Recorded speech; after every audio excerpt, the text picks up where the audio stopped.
creativity is like literally just fundamental to who we are, how we exist and how we survive. It helps me to heal every sort of win that I've got, process all of my emotions. It helps me to get to know myself better. So. An action in which we can process our own emotions, we can feel things. We often see with young people, maybe they're going to a GP, whatever, they're getting a certain amount of sessions, antidepressants, and then they're kind of put back in, and then they come back through again, and it becomes this revolving door. And there's not this long-term and sustainable plan for young people and for supporting them. And I think creativity and what's been discussed today really looks at supporting that young person in the long term, and also why they might be on waiting lists, and it's more sustainable than this revolving door that I was referring to. Yeah. Creativity is really important to try and investigate and learn more about yourself and why you behave and feel the way you do. Creativity is really important to open the space for conversation.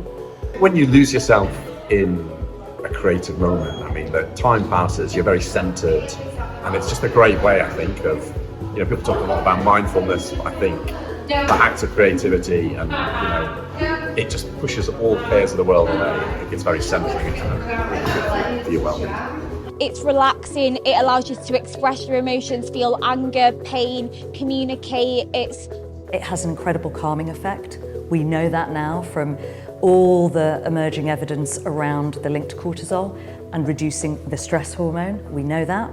It therefore allows our mood to be regulated. So it has the calming effect and reducing anxiety and stress. Creativity is everything. It's certainly, from my own perspective, I use creativity to keep well and to stay connected.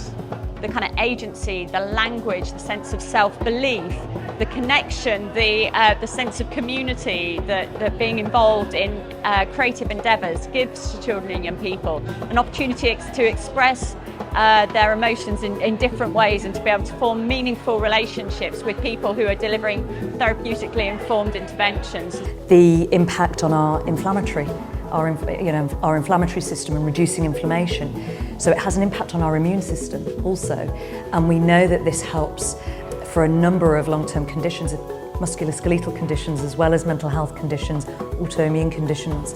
And it can also help people manage pain. Without creativity, you don't have health, and they go arm in arm.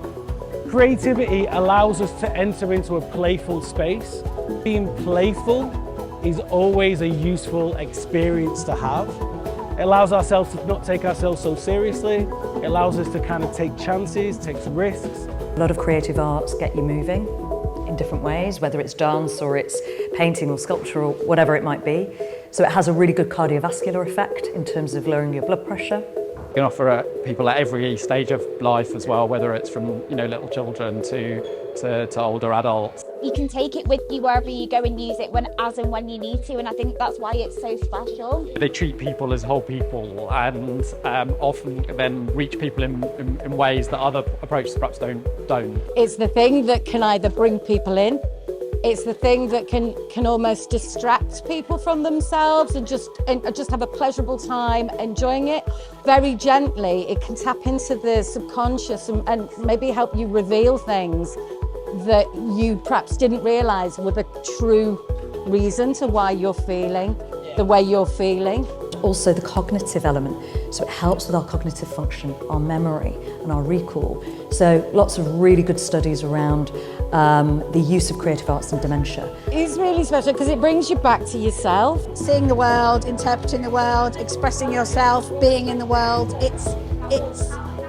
it's really about, it's a lifeblood. I think it's essential. It's not about what you produce, it's about the process you go through to actually create, and that's where the benefits come through. Working with artists or being creative ourselves can give us a different view of the world. It can help us to have conversations, it can help us to ask questions, it can help us to work problems through. It allows ourselves not to be bound by anything, surpassing or go beyond those boundaries and stepping into new space. What aren't the benefits for creativity and mental health? We need to lobby for more and more research and evaluation to create the evidence base. It's both the quantitative and the qualitative. So it's the power of data and story. It feels like it should be with us lifelong, but it often isn't for whatever reason. It can often be hard to access or find the space or find the support. It does wonders for your self-esteem, for your physical and mental health. This is the new vitamin C, creativity.